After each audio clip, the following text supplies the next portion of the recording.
เราเริ่มจากความรู้สึกที่ดีที่เราอยากจะทำร้านอาหารดีๆสามารถให้ความสุขกับคนที่มาในร้านได้ความสุขจากการเดินเข้าไปในร้านอาหารก็อยู่ที่สิ่งรอบๆตัวสภาพแวดล้อมของร้านสุขเกิดจากอะไรได้บ้างก็คิดว่ามี2เรื่องที่ทำให้คนเรามีความสุข1ก็คือเรื่องที่สัมผัสได้ตาหูจมูกลิ้นกายประสาทสัมผัสทั้งหมดเนี่ยถ้าเราทำอะไรให้คนที่เข้ามาในร้านรู้สึกดีกับเราเขาก็จะมีความสุขในเบื้องต้น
musty. Chillin' with my man Rusty, low down. Blew off the burner, kinda dusty. The world can't touch ghost, purple tape, Ray Coles, Monty Hall Expo, intellect direct pro. Son's trifling, fuck, wildflower on the cycling. Picked up the broom, thought I was Michaelin.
this couldn't happen again. This is that one.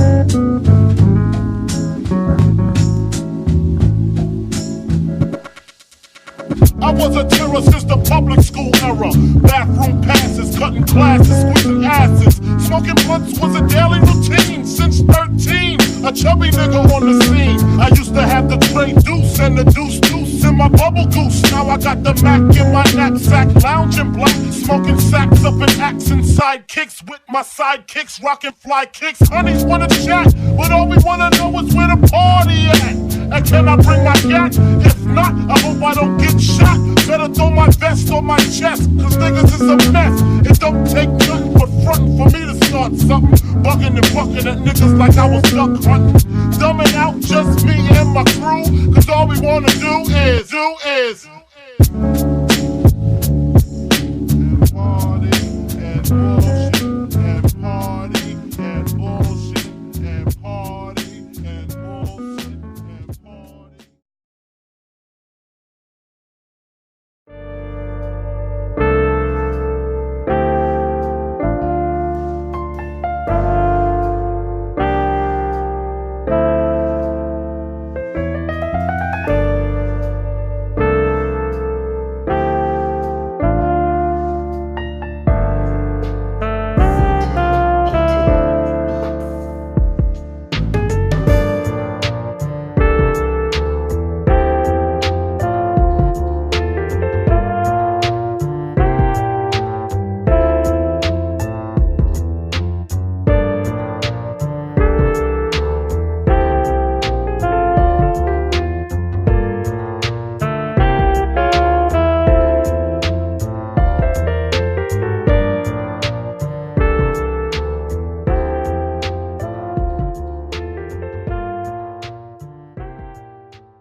are you going to do when hip hop goes out?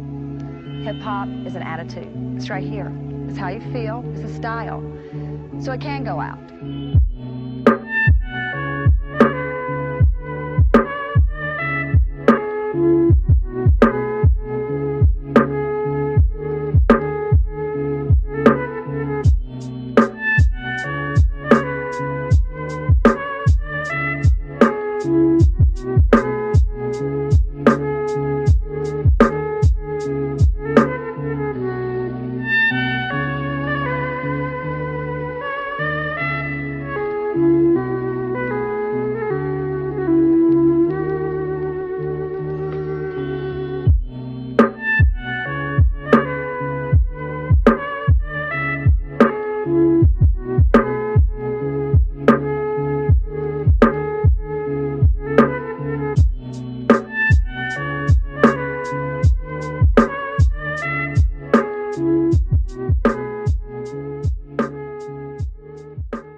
Valley, home to the great Chateau of the Renaissance. I've heard that here, a crew of esoteric winemakers follow cosmic rhythms and use obscure druidic potions to produce their wine.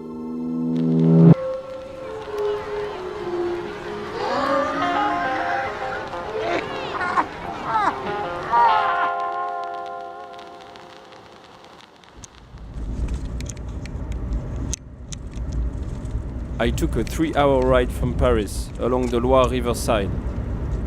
I paid a visit to the small village of Savenières to meet the wine magician, the soft guru of biodynamic winemaking in France.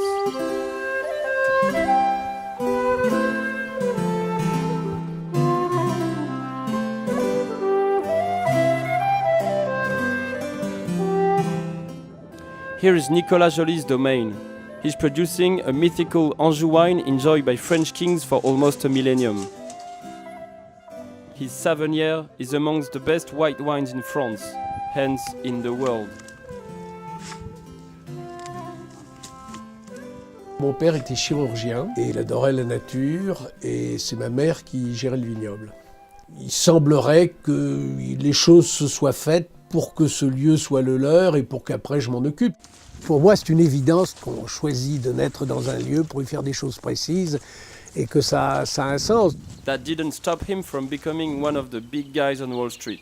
But then, in 1977, he had some sort of epiphany which led him back to his parents' domain to make some wine. Et le paradoxe, c'est que j'avais l'industrie chimique. Donc toutes ces entreprises qu'en tant qu'agriculteur maintenant je regarde quand même d'un œil un peu différent. Et puis finalement ça aboutit à la biodynamie, à nouveau par le destin, parce que quelqu'un m'a donné un livre sur Rudolf Steiner qui est le créateur de la biodynamie. Je n'avais jamais entendu parler, j'ai lu ce livre et j'ai dit voilà un homme génial. Personne ne l'a compris, j'ignorais complètement qu'il était connu dans plein d'autres domaines et sur toute la planète, et je vais refaire ce qu'il a dit, ce qui est absolument insensé. Rudolf Steiner was an Austrian guy from the 19th century. He's always been the weird kid in the neighborhood, having visions of his dead aunt at the age of 9 and stuff. On top of editing Goethe and Nietzsche, the guy had a whole philosophy revolving around the true nature of God, quite science-orientated, but still looking for spiritual phenomenons. He spent his life founding various cults around cosmic energies.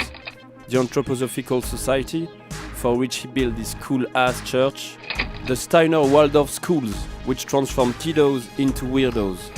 And above all, he theorized biodynamics in agriculture during a series of conferences he held in the 1920s, the very theory that Nicolas Joly still applies to his winemaking.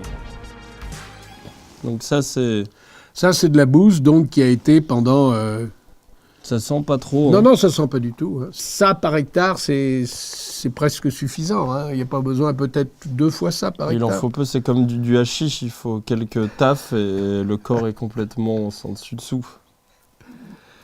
Le but, c'est simplement que la bouse devienne beaucoup plus puissante. Ça fait un peu baroque quand les gens ne comprennent pas. Une corne de vache, c'est qu'elle est un organe vivant. Alors, une corne, ça peut servir 3 ans. Vous passez dedans de la bouse et vous l'enterrez à l'hiver, c'est-à-dire le moment où le soleil a retiré ses forces sous la terre, puisque c'est un printemps à l'autre hémisphère. Et quand vous la ressortez, il y a une concentration, une force de vie colossale, parce que, je dirais, la vache reçoit à l'extérieur les forces solaires par ses cornes. Les préparations en biodynamie catalysent des forces très spécifiques. Chaque préparation en biodynamie catalyse les forces d'une planète, essentiellement.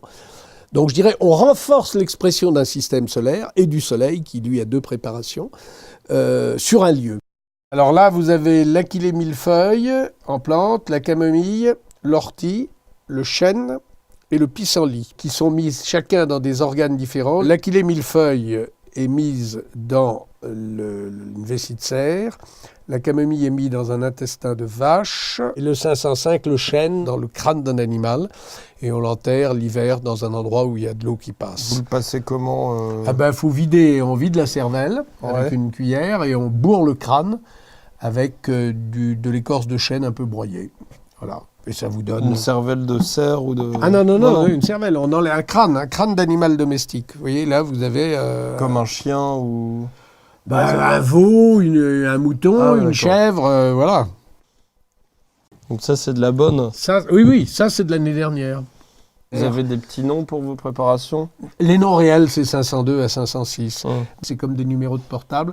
Ça permet une connexion à une force précise qui a un rôle précis dans la plante. Et ça, si vous voulez, c'est un puits de vie pour les sols. Donc en D'accord. prenant un peu et en le dynamisant, on va dire que chaque goutte devient porteur de ce levain pour le sol. Les calendriers, savoir quand on doit faire toutes les préparations. C'est un C'est pas outil. quelque chose de... C'est pas arbitraire, il n'y a aucun risque... C'est de l'astronomie. L'astronomie, c'est une science d'aujourd'hui. Donc, on vous dit exactement quelles sont les positions des planètes, où est le Soleil, où est la Lune. Donc, on arrive à savoir immédiatement si on le positionne. Vous voyez, l'hiver est là, l'été est là. On est en Gémeaux ici, on est en Sagittaire. Moi, quand je travaille pour la vigne, assez rapidement, je veux plutôt des forces de fructification. Donc, je vais prendre les signes qui sont le Lion, le Bélier ou le Sagittaire. Les jours néfastes, ce sont des jours, il y en a peu. Mais il faut en tenir compte, ce sont des jours où vous avez ce qu'on appelle les nœuds lunaires ou les nœuds planétaires. Donc ces jours-là, on essaie de les éviter. Il faut être assez rigoureux là-dessus. On a des images extraordinaires. Vous arrivez à voir des légumes déformés. Il faut se dire à ce moment-là, attention, ce jour-là, je lève le pied. Et les raisins industriels, c'est comme des raisins en prison pour vous ou pas? Ce sont des raisins où la vigne n'a pas eu le droit de parler. Elle a eu le droit de se taire et d'obéir un peu sous un certain esclavagisme de production. Donc, Stalinien, quoi. oui, c'est ça, c'est un peu un régime stalinien. Mais l'agriculture moderne a un petit côté stalinien vis-à-vis de la plante. C'est-à-dire qu'on ne reconnaît pas la plante avec toute sa profondeur et toute son âme. Okay, now I was really eager to know what this magical wine would taste like. Là, vous étiquetez les bouteilles de cette année ou... Là, c'est la préparation des bouteilles. Donc, c'est un vin qui a 2 ans et on l'étiquette et on le met en caisse et après, il est expédié. Donc, ça reste quelque chose de très artisanal où c'est juste nous-mêmes qui le faisons. Et j'ai même fait faire mes propres bouteilles. On a des bouteilles personnalisées qui correspondent un peu à la philosophie du lieu. Parce que même dans les bouteilles, il y a des bouteilles capitalistes et pas biodynamiques. Non, mais je veux dire, si vous faites du sur-mesure, faut le faire jusqu'au bout, quoi. Donc moi, je suis assez novice en dégustation de vin. Je m'y connais pas mal en bière belge trappiste, mais on vend pas grand-chose. Donc c'est quoi les bases de la dégustation? Alors, les de bases vin d'une dégustation, c'est souvent pas celles qu'on vous donne. On nous apprend aujourd'hui à couper un vin en 5000 morceaux et voir si tous les composants sont justes. Ce qu'il faut faire, c'est prendre un vin, vous buvez et vous regardez si ça va directement à votre cœur. Un vin doit vous toucher. C'est plus spirituel. Il faut qu'il y ait ce coup de chaleur au cœur, on dit « Ah, ça c'est bien, je me sens touché par là ». Et ça c'est la clé d'un vin. Dans le sens des aiguilles d'une montre, vous incarnez, et contraire aux aiguilles d'une montre, vous ouvrez. Et là,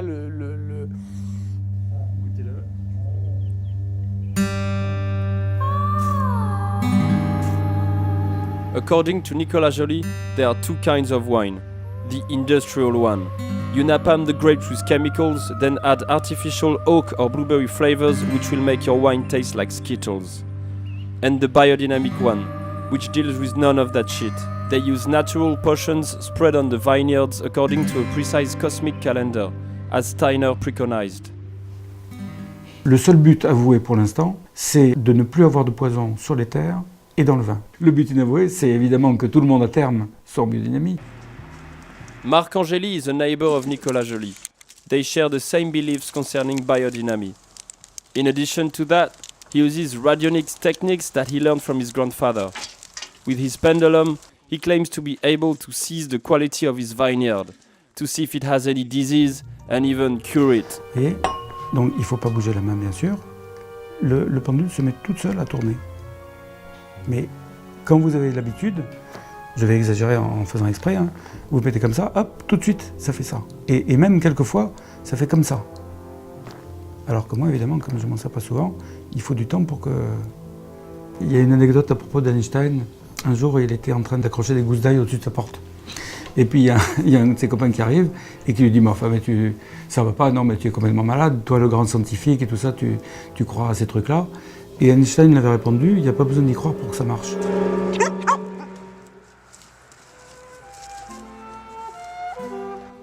Biodynamic winemakers.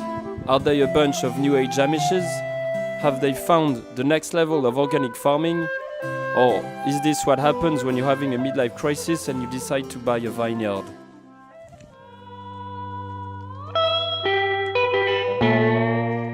I headed back to the castle and bumped into a young replica of Nicolas Joly. He insisted on showing us the latest products of his company.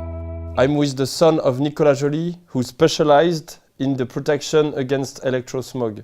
Donc là, tous les produits, c'est pour se protéger en ville. Oui. Tout ce qui est pollution, Wi-Fi, ondes. Quel genre de pollution exactement? Voilà, alors on a deux types de pollution. Il y a les pollutions dites basse fréquence et ensuite on a aussi les pollutions dites haute fréquence qui ont fortement augmenté depuis à peu près une quinzaine d'années avec l'arrivée de la téléphonie mobile. Donc là, on a un rideau qui permet donc de réduire la pénétration des ondes de l'extérieur à l'intérieur d'un appartement. Mettre comme ça, démontrer. Voilà. Voilà. Donc là, vous êtes protégé contre les ondes. Il faut protéger tout le corps. Il faut mieux protéger tout le corps. Là, c'est vraiment fait pour les ouvertures, hein, donc les fenêtres. Nicolas Joly dormait avec ce duvet dans les hôtels quand il se déplace. Exactement, donc c'est le duvet qui est utilisé, qu'il emmène avec lui dans les chambres. C'est comme un tissu classique, hein, sauf qu'on vient vraiment réduire ses rayonnements avec des filaments métalliques très fins et qui permettent de faire le système de la cage à Faraday. After I agreed on buying this electrosmog detector, I was finally able to get away from him and fetch his father somewhere in the castle. Nicolas Joly gave us a piece of shit, so we could dynamize it and see ourselves how it works. So we need these pipes to prepare the dynamizer. So it means to dynamize some cow dung or some deer bladder. That's gonna add some life to the vineyard. Hop là. Bon. Je cherche un joint. Faudra que du dynamiseur. Passer par derrière, hop. C'est bon? Voilà, il y en a trop. C'est bon? Ouais, c'est bon. Filmeuse.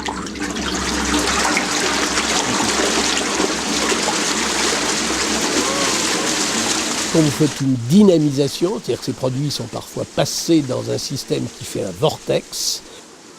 Le vortex, c'est simplement une spirale qui devient un point. Nous, nos chakras, c'est toujours des vortex. On le voit d'ailleurs sur le sommet du crâne des gens. On voit bien où arrive, je dirais, cette énergie. Et ce vortex, il accroît ce processus d'un macrocosme qui devient un microcosme et finalement, je dirais, d'un microcosme qui se désagrège en un macrocosme. Donc, quand vous prenez des substances et que vous leur faites un vortex, elles sont beaucoup plus puissantes.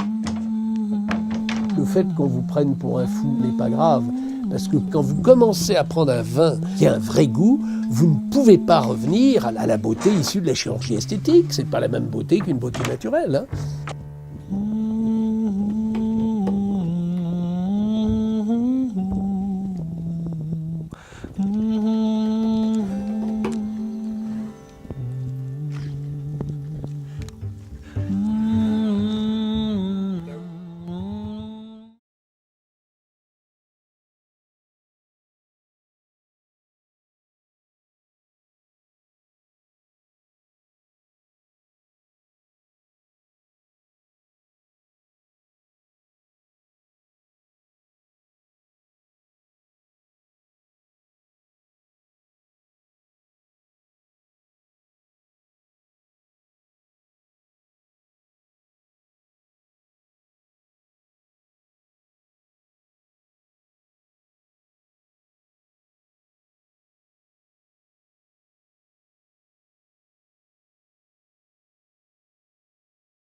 I am at the Baccarat Hotel in New York City. Yes, that's Baccarat as in the luxury French crystal brand. So everything from the hotel to the bar is decked out in crystals. But the pièce de résistance is a $5,000 cocktail served in Baccarat crystal. I'm here today to find out why this cocktail warrants this enormous price tag. Tastes like a cherry. My visit would be guided by Antoine Hodge, the head mixologist and inventor of the drink aptly named L'Impérial. I created this cocktail. It was inspired by the Tsar glass, and it was named after the last Tsar of Russia, Nicholas II. So when I heard Last Tsar, I thought of a last word cocktail to do a classic riff on that with high-end ingredients to kind of respect the glass and the history and all of that. And it started there. Antoine, it's wonderful to meet you. Hello, Thank you so much for pleasure. having us here today. Of course. I'm wondering, right off the bat, what makes this drink so special? So what makes this drink so special, first of all, is the glass. Okay. So you get a $3,600 glass takeaway. Oh, so take you do home get a with you. souvenir with you, Wow, but also the components that go into it, the spirits that we use are very rare and exclusive. So all the value is in the glass and in the spirits. So this drink, the glass is $3,600. Yes. And that's starting to make more sense to me why the drink itself is $5,000, but you're still drinking $1,400. So you must have some really nice spirits here. So what we're about to see in the $5,000 cocktail is a very rare chartreuse that we've acquired that you won't see anywhere else. We've tried, we've looked for it, but we've only found one bottle of this particular age. So as far as you're concerned, here you are the sole owners of this year of chartreuse. This is the one bottle available in the world as far as you can find. Yes. And you're letting me have some. Yes. Yikes. What makes this year of this chartreuse so special? It is a last word cocktail, and this chartreuse is from the same era when this classic last word cocktail was invented. This is a 100-year-old bottle of alcohol. Yes. And it holds up. The recipe for chartreuse originated 500 years ago in 1605, when a monastery in France received an alchemist's manuscript for a mysterious elixir. The recipe called for a blend of 130 different herbs that would form a perfect tonic. Over the years, they adapted what was known as the elixir of long life into what we know as green chartreuse. To this day, the precious recipe is known only by 2 monks who oversee the distillery and use its profits to continue the work of their monastery. In 1901, the monks who make chartreuse were actually ousted out of France, and they had to make their chartreuse in Spain. So this chartreuse is from when they were making it in Spain? Yes. 100 which years ago. Which makes it even more rare. It's exile chartreuse. Exile chartreuse. The monks are all about sharing, so with the philosophy that we have, we wanted to crack open the bottle and make a cocktail so we'll be able to share it with everyone. So you're not just keeping it on a shelf, Yeah. you know, we're actually We enjoying want people it. to enjoy it. Yeah, well, I really hope that I like it. How strong is this alcohol? It's strong, but you'll get a lot of sweetness to counteract that as well. But like, if you drink a lot of it, like, how strong is it? You know what I mean? You'll feel it. It's like a good time. The price for 1 ounce would be $1,000, $150. The L'Impérial cocktail contains 1 whole ounce of the 1920s chartreuse. This vintage of chartreuse is so rare that once the bottle is gone, it's gone for good. Amazingly, I had the opportunity to try a small taste of the spirit right from the bottle. 100 years of history preserved in this glass.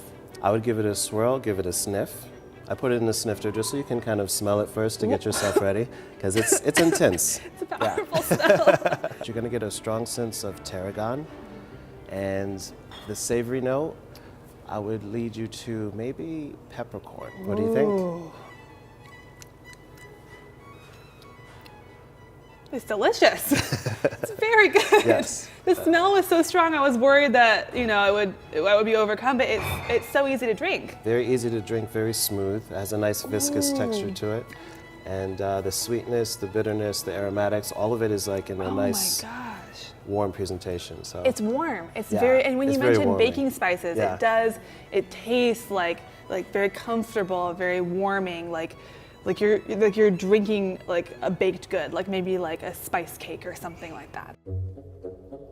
The time had come to truly see what goes into this extravagant drink. In addition to the 100-year-old chartreuse, the L'Impérial is made with top-shelf gin, cherry oak-aged maraschino liqueur, lime juice, and of course, a golden cherry on top. My version of the cocktail included an ounce of Baccarat's standard issue chartreuse. Antoine assured me that this would be a similar tasting experience, and I knew that any more chartreuse from the 100-year-old bottle was better off preserved for true connoisseurs. Oh my gosh. Oh my gosh. I would definitely use both hands if you. Oh yeah, For I your mean, first sip, I'm at very least. nervous to pick this up.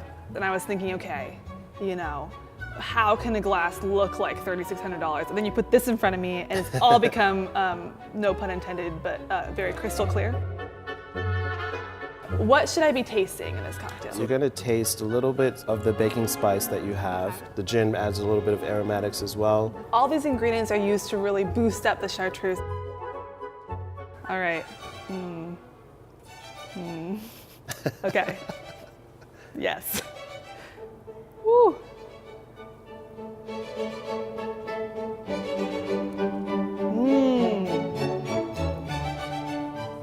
It's wonderful. What do you think? It's delicious. It has all the flavors of the chartreuse, but it just feels more fun to me. Yeah, you know it's what I mean? not as constricting and heavy. It's actually brings it out. It's light and refreshing. I feel like if you're here to spend $5,000 on a cocktail, you're here to have a really good time. And you're here to enjoy it. Yes, and this drink is enjoyable from start to finish. It's not one of those drinks that you drink and you're kind of like, it's certainly the best drink I've ever had. I'm gonna have another sip and I'm gonna go with more confidence this time. Yes. Our final tally for the L'Impérial cocktail comes out to $3,600 for a souvenir Baccarat crystal glass and $1,150 for an ounce of 100-year-old green chartreuse, leaving $250 for other top-shelf ingredients and expert craftsmanship. A grand total of $5,000 for a bargoer's ultimate cocktail splurge.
I'm swinging in a hammock.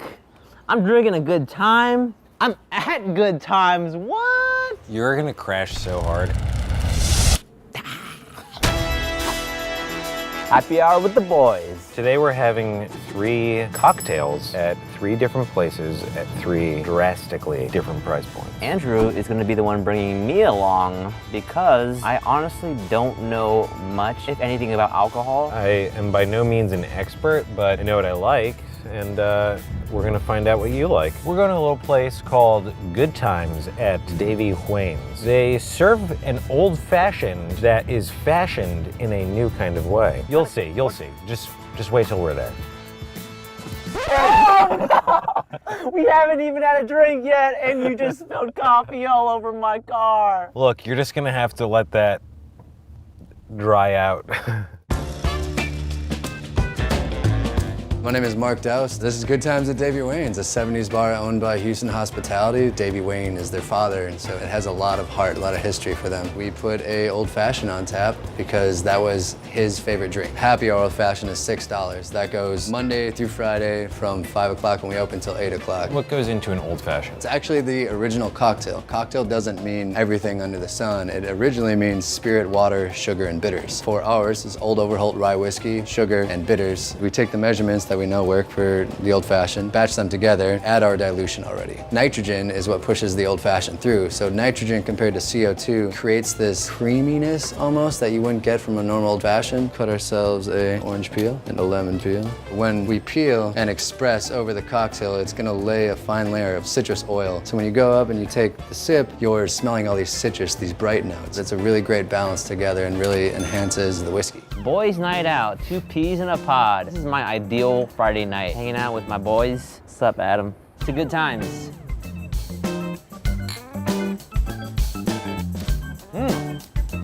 So here's my favorite part of this drink, right here. It's that initial hit of sweet that you get from the smell. Old Fashioned sounds like something that isn't gonna taste good, but this is actually quite delicious. You got that really delightful cherry that I'm excited to get to at the bottom. It's both very easy to drink and it's cheap. Those are 2 ideal ingredients to Boys' Night Out with Adam, Andrew, and Steven.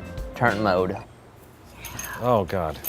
We're in the middle of Hollywood, but suddenly we're kind of transported to a backyard barbecue. It really feels like a home. You got couches, you got cool paintings. This might be my winner here. Should we play Never Have I Ever? Yeah. Never have ever been arrested. I've never been arrested. Never have I ever dyed my hair. That's cheating. Never have I ever been a loser. Still got all 3. No, you got a drink there. Actually, I got a drink there. All right, Adam, get in here, big boy. The drinks are really coming in right now into my blood system. I was satisfied. I paid $6 for a quality drink. And even better, you don't have to wait around for someone to meticulously make it. You just grab it and go. Yes. Cocktail fast. Nobody knows exactly where the word cocktail comes from, but cocktail used to refer to when horses would flap their tails up like a rooster. Huh. Well, that's not helpful. All right, next place. You are going to be blown away. Is it extravagant? It's a little bit extravagant in a fantasy sort of way. Yes.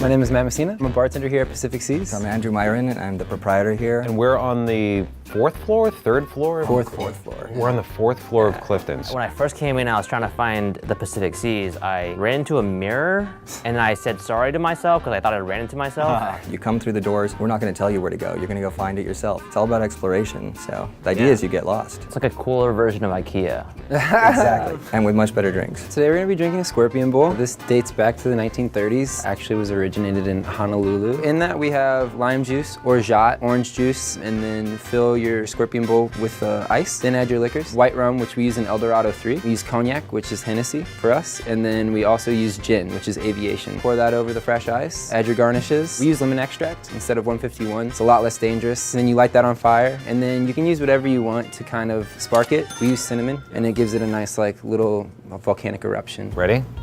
Same time? Sure. Make a wish. Safety first, kids. All right. Straw cheers. Crossing straws. We're about to drink from the same drink, guys.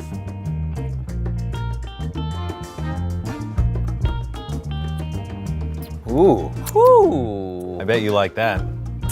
Yeah, this is party time. It is really like Tropicana fruit punch. I could down probably one of these by myself if I'm not careful. Yeah, you can really sit and savor this. It sits in the center of the table and everybody just takes a turn from the watering hole. This is the perfect friendship drink. Sure is. Are you sick? I don't have a cold, but it's a Scorpion Bowl, so my cold is the least you gotta worry about. I don't love bars, but this is a very fun bar. There's stuff everywhere, and according to the guy, it's all authentic, and that's really cool. It's like Disneyland for adults. Am I escaping, or am I really entering who I really am? I don't know what time it is. It doesn't matter what time it is. I don't exist in this bar as you know me. I'm a cartographer making maps of places that you've never even imagined. Yeah, totally. What is the purpose of being here? I'm blanking. We've shared like one donut. How do I say this? You know when people drink too much and they get close to you and they just like breathe on you? It's called dragon breath.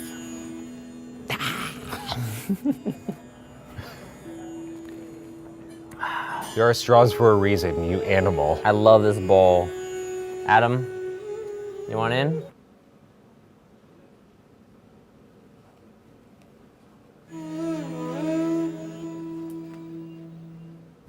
All right, so it's dark in here, but we threw up my phone, and it's brand new. Oh, okay, that's how you're gonna tape it? Yes. Like a hat? I'm ready for a shaken, not stirred cocktail fact. The cocktail facts are on my phone. Which is currently in a tissue box wedged between the headrest and the ceiling. Were the facts even that good? Let's just make There up was a one. fact. There was a good fact. There was a good fact. Here's your cocktail fact. British soldiers in India a long time ago had to take tonic water because the quinine in it did some stuff in their body, prevented malaria. It tasted gross, so they added gin to it, and that's where you get your gin and tonic from. Wow. You know what? I like that. You know, things should have a purpose. Take, for example, You, what's your purpose? I was gonna say fashion. So we're on our way to the last location. The last cocktail of the night. Guys, it's been an amazing boys' night out. It can't end here. See, now you're getting it. So the last place we're going to tonight is a bit fancier. Tell me the name. Part of the experience is not knowing the name. It's driving me crazy.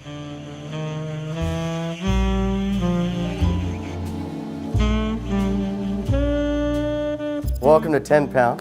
My name is Cash Black, and this is the official outpost of Macallan Scotch Whiskey.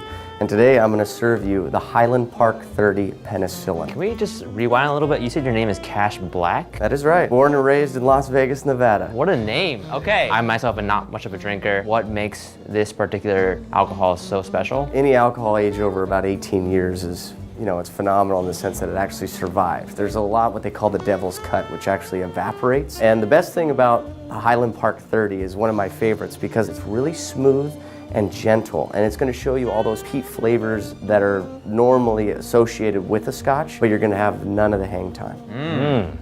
Yeah. Are we doing a bad thing by having this Scotch as a penicillin? You know, I tell people every time they ask me, you can have it the way you like it. Especially for a person who's never had Scotch before, it's usually a cocktail that I give them to be like, this is the bridge to actually enjoying Scotch. First, you're gonna have a ½ ounce of honey. Then also you have a little bit of lemon juice. The idea of that is to give it a little bit of a bump to bring out that citrus and that orange. Then also you have ginger juice, which is actually gonna pair with that peat and actually counteract it a little bit. Finally, that's when we add the Highland Park 30. Shake it, put it over our 10-pound ice sphere, which has our logo etched with a laser on the inside of the ball. And it's deionized water, which means it's gonna take on the chemical properties of whichever spirit you put it with. I usually do just a little lemon zest over the top of it. That's all you need, fellas. These glasses are $650 a piece. Ooh. So please cheers gingerly, all right? It's good for me to know. I am so happy that somebody has reined in your cheersing for me. Also, this is a pleasant surprise. What we have here is curry and masala spiced pecans, a 26-month aged Gouda cheese, and applewood smoked bacon fresh out of the oven. This is complimentary and is actually designed to bring out a different note within your Scotch. So try them each individually and enjoy. There are little owls on the glass. They actually make for a very nice grip. So, you ready to, can you just try to act like we're in a nice place? Gentle cheers. Don't even touch. Okay, touched. Ready? Ready? Jinx.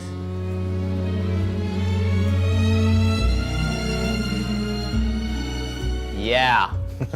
It just like fizzles. And it's like this bang in your mouth, and it's awesome. I think it's really interesting that you take a sip of this drink, and it's bright and fruity at first, and then you get this wash of kind of smoke and darkness happening. Shadow of this Scotch kind of just cast over, and you're like, huh, what? That is truly what this show is too, by the way. We got the bright, beautiful colors here, and then the spooky shadow with its cloud over the show. Adam's the $650 crystal glass that is too precious. Too precious for this world. Want to try the bacon? Yeah, yes.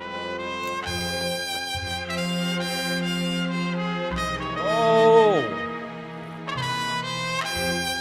Suddenly that shadow is not so spooky. This bacon is a rainbow. It's a beacon of light. Let's go to the cheese. Sure. Looks like a little nugget of gold. It's all about the free cheese, baby. That is really, really different. Who would have known that when you eat different foods, things taste different in your mouth? You've made so much growth on this show. Right? You know when people talk about alcohol, they talk about like the notes and the complexity and like the different flavors and you're just like, what? I'm actually experiencing that here, you know?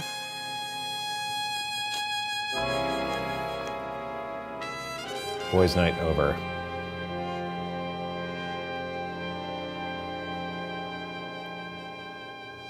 Do you like the owls? 10 pound. Yeah. Wow. 10 pounds of pleasure per square minute of being there. What was your most worth it winner? Well, let me take you down memory lane. Good times at Davy Wayne's. I thought when we left there that was gonna be the clear-cut winner. $6 for a quality, good-tasting cocktail? Can't beat that. But, and I can't believe I'm saying this, 10 pound is my worth it winner today. What? Really? Really? I'm shocked. For me, drinking is not about getting drunk. I want it to be something that I can like walk away with a whole new perspective. We're best buds, right? We're best buds. 10-pound bar. Can you even call that a bar? It's more like a secret Scotch club. I kind of wish we had just had the Scotch straight up, but I know that we needed to get you some juicy cocktail. I think my worth it winner overall is Pacific Seas at Clifton's. You're really gonna be rewarded making the trek all the way to Pacific Seas because it is really special. You really do see some shit you've never seen before, like a boat in the middle of a bar. So who's your winner? Davy Wayne's. He said Davy Wayne's. He said his house. Take me home, Matt. Yes, sir. Oh, your butt is so warm. Should we cut here? Yeah. Do we have an out? Was that the out? No, that was stupid. Oh, yes!